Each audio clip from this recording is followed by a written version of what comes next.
Hello and welcome to a new series here in the channel. We are going to be playing Mask of the Plague Doctor by Peter Parrish. It is an interactive novel.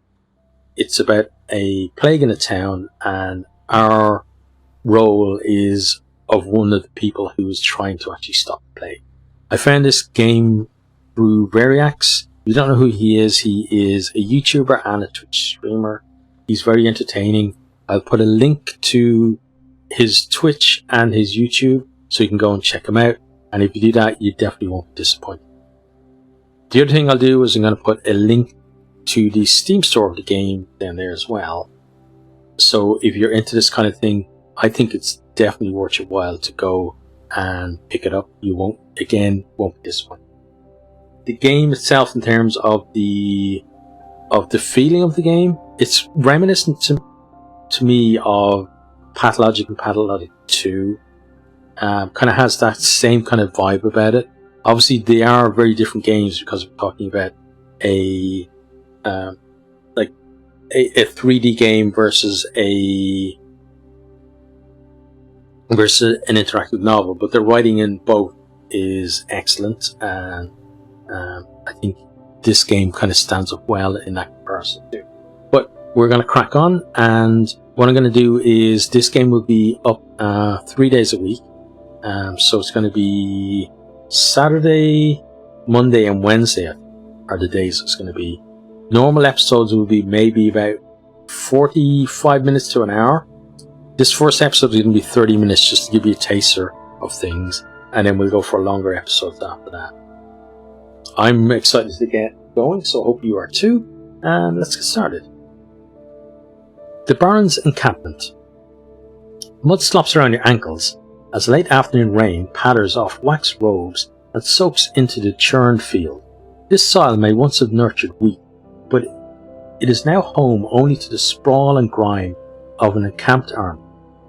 You pick your way across the sopping turf towards this straggled line of tents that serve as a makeshift perimeter. As you draw closer to the canvas array, you see a tattered coat of arms through the rain.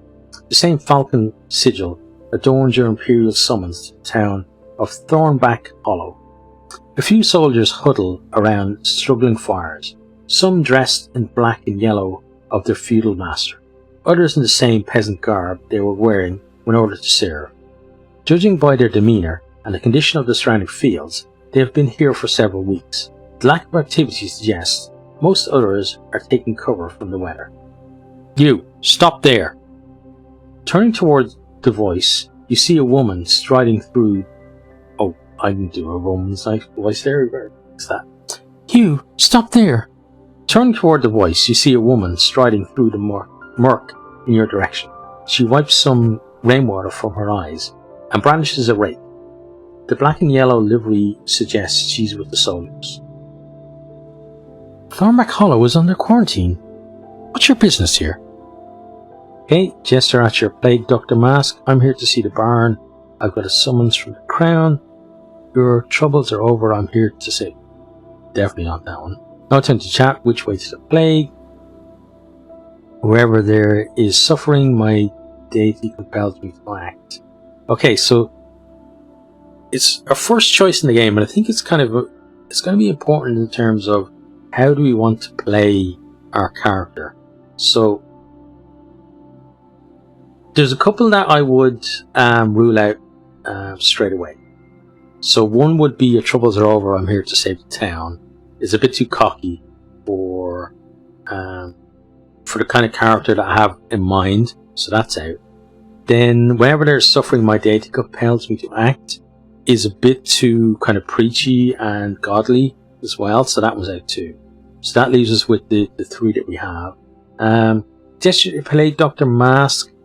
I think I'm going to rule that out just from the point of, again, it's kind of dismissive. I know this person is kind of being a bit authoritative with us, but at the same time, it doesn't hurt to be civil to people. So then it's basically between number 2 and number 4. And I think our guy is going to be a bit chatty as well, so that then brings me to the only choice I feel I can make, which is, I'm here to see the Baron.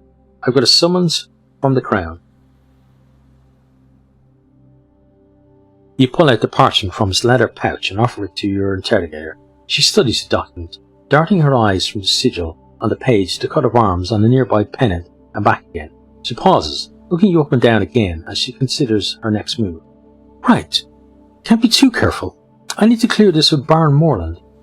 Stay there until I get back. The soldier glances around at the wide open avenues between the tents. Then she looks back at you.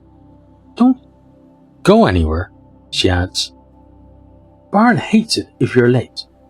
You watch her stride away and disappear between the lines of temporary dwellings. The rain splashes around you and drips from your sleeves. She won't begrudge you finding a little shelter, surely. As you settle in under a nearby canopy, a different soldier dashes up, almost losing his footing in the mud. He grabs your shoulder. Are you the doctor? He gasps out, not waiting for a reply. Come with me! My friend needs medicine, please!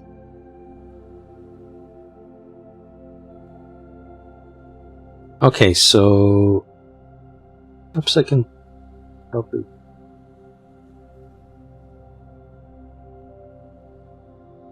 Okay. So we could just say, listen, not my problem, I'm here to see the Baron.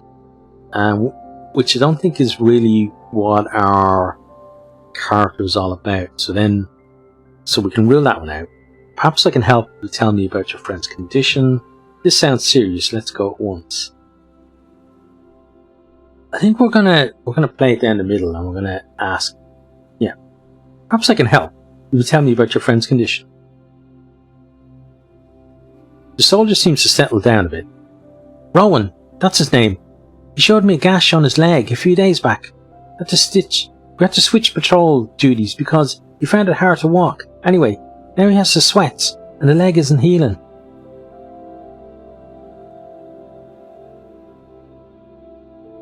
Okay, so possibly got gangrene, so it could does the wound smell? Has the wound turned a different colour? Is there pus coming from the wound? Yeah, let's ask him if it smells. Does the wound smell? No worse than anything else around here, he says. I'm Jaren, by the way. Satisfied that the gash has not yet taken an unpleasant turn, you tell the soldier to first wash his friend's leg with vinegar. He nods as you dig into your medical pouches and produce some verdigris pigment. You instruct him to combine this with honey, form the mixture, and smear it on the cut. At the bar for the honey, but if you say it'll help Rowan, then it's worth it. Thank you. The rain beats down. As you hand over the pigment, the two of you are joined by the woman with the rake. Jaren greets her with enthusiasm.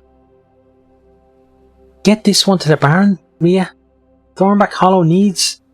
He pauses, suddenly conscious not to assume who resides beneath the mask and robes.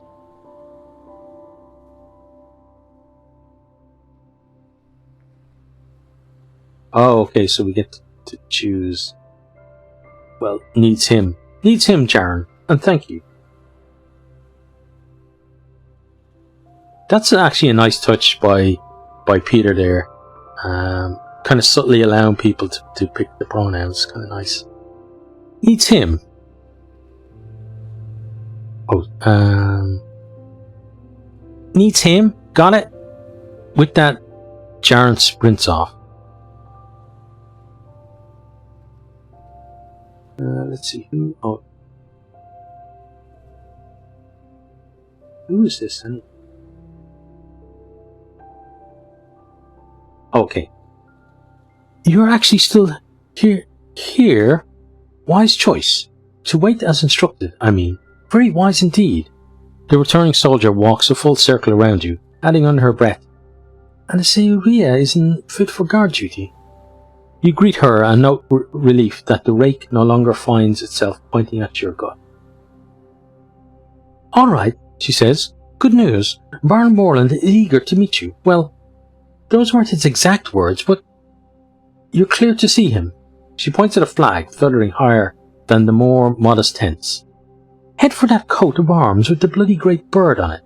The Baron likes to remind us he's always watching over our activities, or just soaring above us all. It's one of those. Her message delivered, Rhea strides away across the sodden camp to pursue some new duties, set off towards the flag. With the centre of the camp threatening to become a dirt reservoir, you follow a pathway that looks less likely to drag you to a mud-filled grave. It leads you alongside some farm buildings, a short distance away from the main hub of camp activity. You pause to peer through a crack in the wooden structure. The buildings appear to have been repurposed as basic living quarters for more of Baron Moreland's levied troops. Thornback Hollow's farmers must either have fled or now reside in the town itself. Ripe scents of hastily dug latrines waft in the damp air. As you move on to pass between two abandoned barns, a figure steps out of the shadows. You! Give me everything you have! Your would-be assailant cuts a bedraggled figure. Rainwater runs through thin straggles of hair and drips off a drawn, malnourished face. He wields the stub of a knife and waves it in the general direction of your medicinal pouch.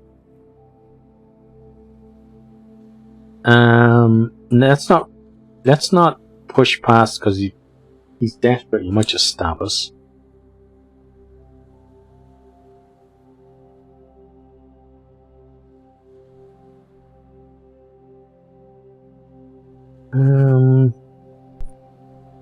He's drawn a knife on us.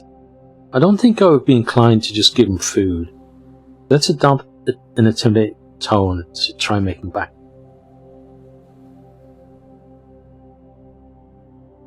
Do you know what this mask means? You ask, advancing on the knife-wielding man. It means I'm a plague doctor. It means I've survived diseases that have lain waste to entire towns. I've faced down deities of mortality, pestilence and ruin. You've made an extremely poor decision to rob me, but if you scuttle away now, then I won't hold it against you. The man opens and closes his mouth a few times, forces out a quiet cry and turns tail. You give him a few moments to escape into the distance before continuing on towards the barn's location. Onward through the camp. You arrive at Baron Moreland's fancy tent and are accosted by two guards. Unlike the peasants in the lower parts of the camp, these soldiers are well equipped in fine livery. You present them with your letter of summons. Seem to check out, the man says, turning to his colleague. Keep an eye on him. I'll tell the Baron. After a short wait, the first soldier returns and beckons you inside. The Baron awaits. Baron Osbert Moreland leans over a large wooden table, his palms flat against the grain. Greying hair and a curated beard frame a face with pointed features. His yellow and black tabard hangs over a coat of chainmail. Scrolls, charts, and a silver tray with the remains of a meal rest on the table's surface. Ah, you're here! I do appreciate when people arrive on command.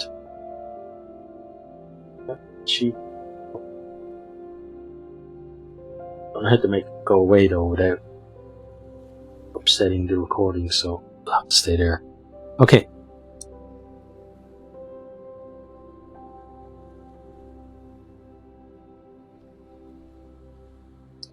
I felt that a swift attendance would be the most fruitful.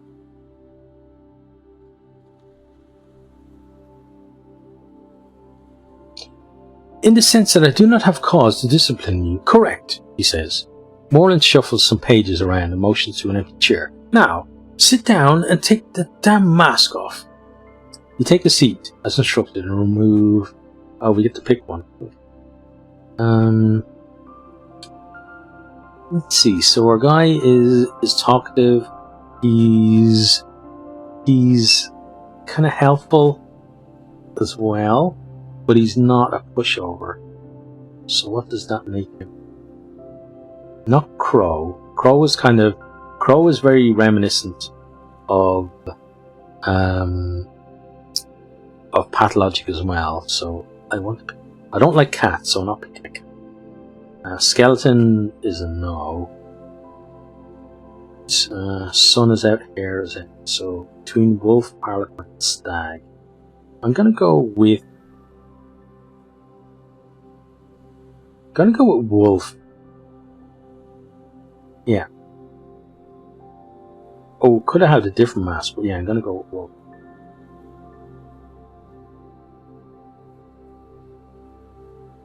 Better, Moreland says. I prefer to see someone's face than a shaggy dog pelt. You hold your wolf mask in your lap as the Baron continues. I know you plague doctors have diverting personal connections to those awful facial decorations. So, out of curiosity, how did you come by that? Do keep it brief. Don't make me regret this. You tell him.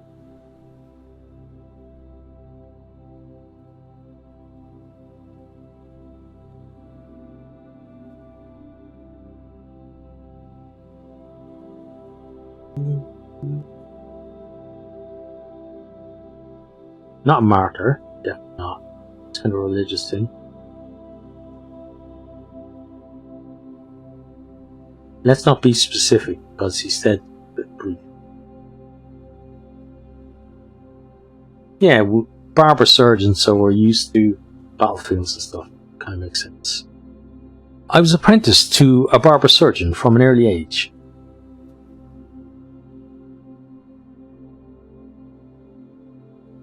You described growing up assisting a street surgeon, witnessing them patch up soldiers, labourers and criminals alike. The members of one particular criminal guild were regular customers, providing protection in kind for the surgeon's enterprise. The mark of their organisation was a wolf, and you adopted their symbol as your own.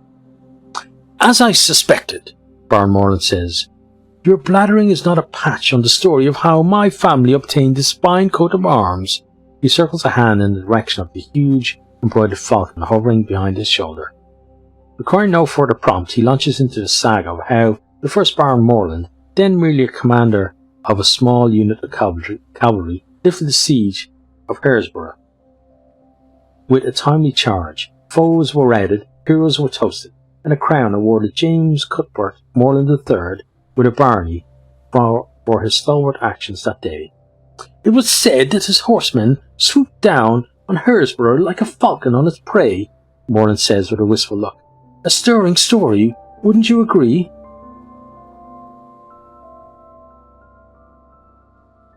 Okay. I'm sure they'll speak of Osbert Moreland in the same way in time. Yeah, let's not be a dick right off the bat. Yeah, let's see this one. I'm sure they'll speak of Osbert Moreland in the same way in time. Try to be less obvious with your flattery, he replies, though his chest seems to have puffed out a little farther nonetheless. Moreland clears his throat and jabs his finger at a map of the surrounding area. Thornback Hollow is in the grip of an epidemic we cannot explain, hence the general summons for plague doctors. He tells you that the first reports of the disease came from traders passing along of Thornback Hollow's central road. As more accounts emerged and the threat of a spreading plague became credible, the Crown authorised the mobilisation of local peasantry and ordered the town placed under quarantine. I've been here since early autumn, keeping the town locked up and kicking my heels while I followed the law and put out a summons. All three of you turned up today, and I'll be sending you in just as soon as we finish this little chat. The Baron smooths down his tabard and looks at you. Anything to add at this juncture?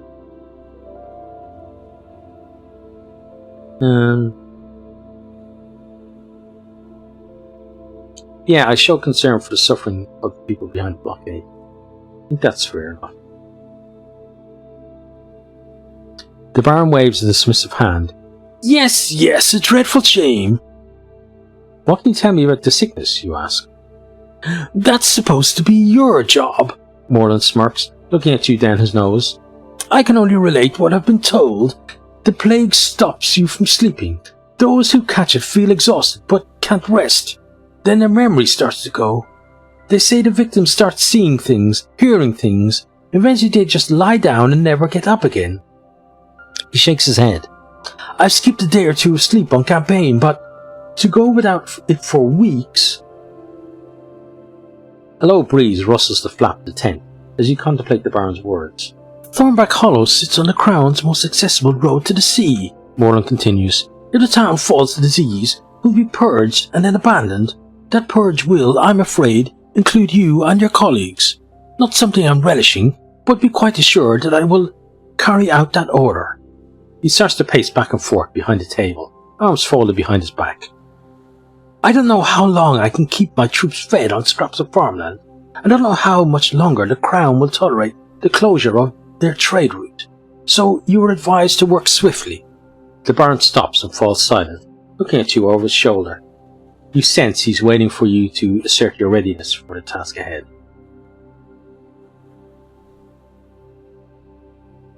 Not with the deities guide me, that's out.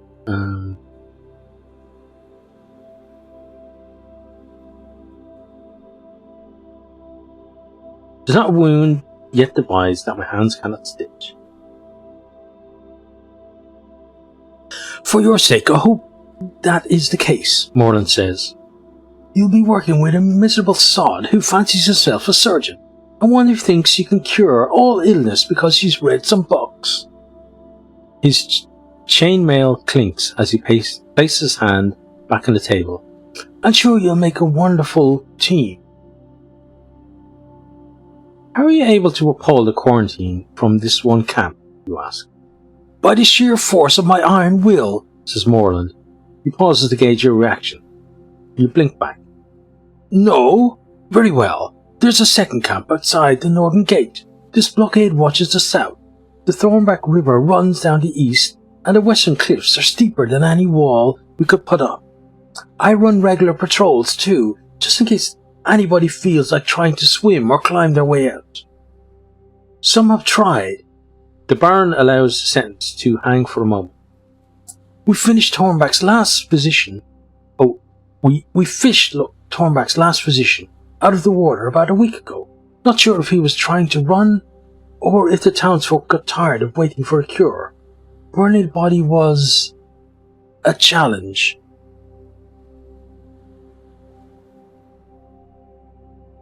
I don't really like any of those options. I'm too tough to drown, I guess. Morland looks you up and down. You do appear to believe that, he says at last. One further thing. Sybil Blake is the town mayor. She's a firm hand and has the Crown's blessing. To the best of our knowledge, she's still alive and in power. We'd like her to remain that way. Any more questions? You shake your head. Merciful relief. Now, as stated on your letter of summons, any insights about this disease are to be turned over to the Crown. No exceptions, no excuses. Medical discoveries are imperial property, and refusal to submit said property is theft. You do not yet strike me as a thief. He sorts through some parchment on the desk. It's also my great pleasure to inform you that the court is looking to expand the Fellowship of Royal Physicians. Perform to the satisfaction of the Crown, and I will be in a position to recommend you as an appointee. Displease the Crown and, well, I'm sure it won't come to that. The Baron fixes you with a stare as his lips form the last sentence. Then he smiles. You feel reassurance. In order to put you forward, I need to know your name. What is it? Why aren't they here, you ask? The Fellowship. Do your job, and you may ask them yourself. Morland's brow tightens in frustration. I sent a second rider last week, but can't spare any more horses. So, unless I hear otherwise, you've all we've got. Or you're all we've got. He taps the parchment. Now, your name.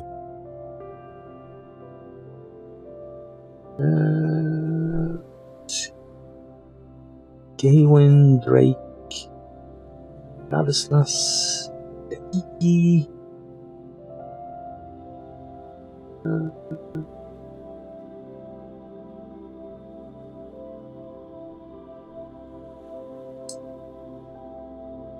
Bui? Gamel. Go with Gamel. The Baron notes down your name. There. Now we're properly introduced. Just in time for you to leave. He motions for you to stand up. As he moves to escort you out, One of the tent guards pokes his head through the entrance. "Your lordship, we've caught another Thornback Hollow runaway. She's given us some trouble." Baron Moreland makes a sound of resigned irritation, then motions for you to accompany him. "Every blasted second of every accursed day taunts me with new problems. Gamble, come with me. You can make yourself useful." You put on your mask and follow me outside. The rain has ceased, and the cool air of the evening feels still. Head towards the commotion. The pair of you follow the guard to the outskirts of the encampment, where the main trail winds down a ridge towards Thornback Hollow. The town dwellings, squeezed between the rapid waters of the Thornback River and the western cliffs, are just about discernible in the fading light.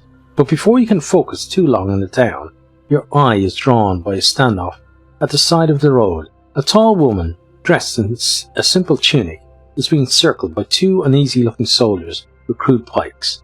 A third aims a crossbow in her direction. On the ground near her feet, lies a baggage pack and a bow.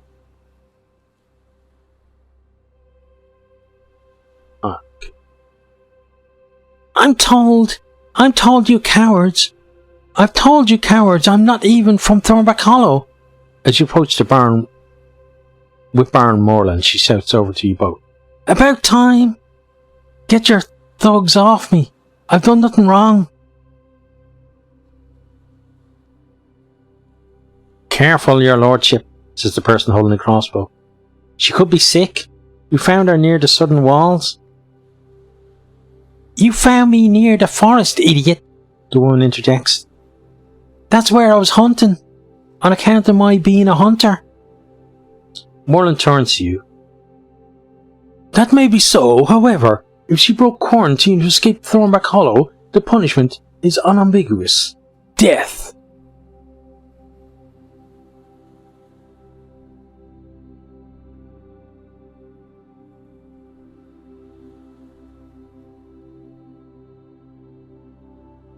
Let's ask her a chance to check her for any signs of infection. The Baron waves you forward. "Fine, yes. Do impress us all with your medical prowess." You move beyond the soldiers with pikes and approach the woman. She stares at your wolf mask and puts her hands on her hips. Despite her defiant posture, her eyes betray the helplessness of her predicament. "Not worried you catch something then?" You tell her checking people for infection is a calculated risk of your profession, and ask if you can look her over for any signs of sickness. "Seems like saying no won't do much for me." Start it again. "Seems like saying no won't do me much good, so go ahead," she says, her arms loosening. "You may as well know that I'm Tace." "Gamble," you reply. Since you have no clear idea what you're looking for, you perform some basic examinations. You look for any obvious fever, abnormalities in breathing, signs of the pox, and find nothing of concern. But when taking Tace's pulse at her wrist, you feel her wince and pull away. As you feel farther along her arm, her discomfort is clear, perhaps an old broken bone that hasn't set right, or some other skeletal fragility. You look at Tace's bow and recall her claim of being a hunter. She shoots you a panicked glance.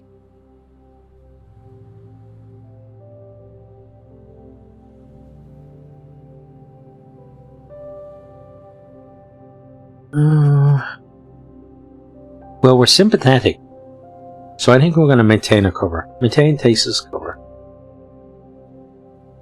You walk back over to Baron Moreland and inform him that the woman seems to be free of any sickness. "Nonetheless," he says, "I don't wish to risk her presence among my men. She's under quarantine. Take her to Thornback Hollow."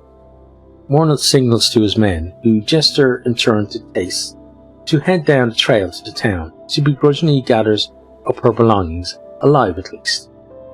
As she leaves, accompanied by the Baron's soldiers, he informs you it's time to meet your colleagues.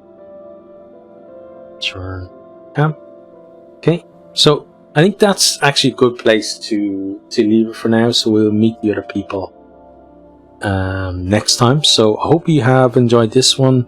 Again, if you are interested in picking the game for yourself, there is a link in the description below.